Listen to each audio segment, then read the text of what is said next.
Good afternoon. আজকে Friday, শুক্রবার।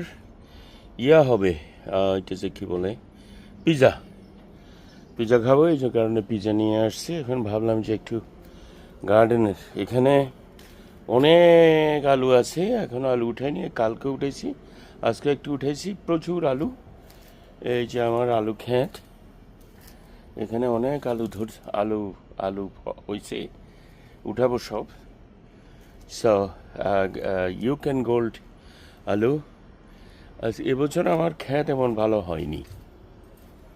এখানে এই যে পুঁই শাক আছে, তারপরে বেগুন, তারপরে এই যে কদু অলরেডি ধরা শুরু হয়েছে। এই যে কদু অলরেডি ধরা শুরু হয়েছে, ওই যে হচ্ছে, কদু করে দিছি।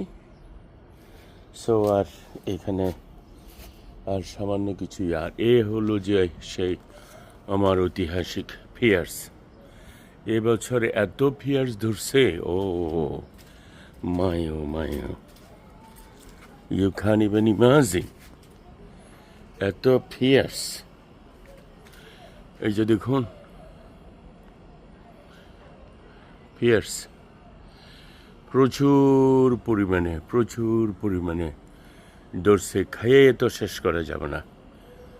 হ্যাঁ, গাছটা কিন্তু আমার না, আমার পাশের নেবারের গাছ, ওই যে আমাদের ফেন্সের ওই পাশে ওর গাছ। কিন্তু আমাদের মধ্যে ওরকম আন্ডারস্ট্যান্ডিং, এমন ভালোবাসা আছে যে আমার এই পাশে আছে। ওরা খুবই লিনেন্ট মানুষ, খুবই ভালো মানুষ।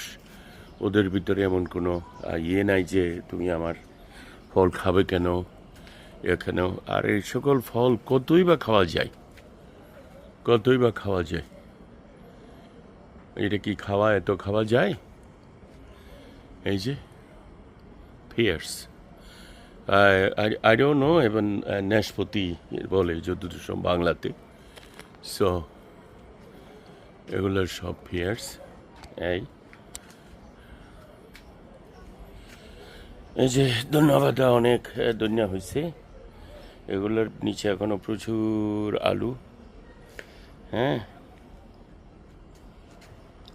খাত যদিও বা এত ভালো হয়নি, কারণ আমি বাংলাদেশ থেকে এন্ড অফ মেতে আসি, তারপরে বাগানটা করছি, বিদায় এত হয়নি। বাট এনিওয়ে, তারপরে হোয়াট ইট ইজ যাই হোক।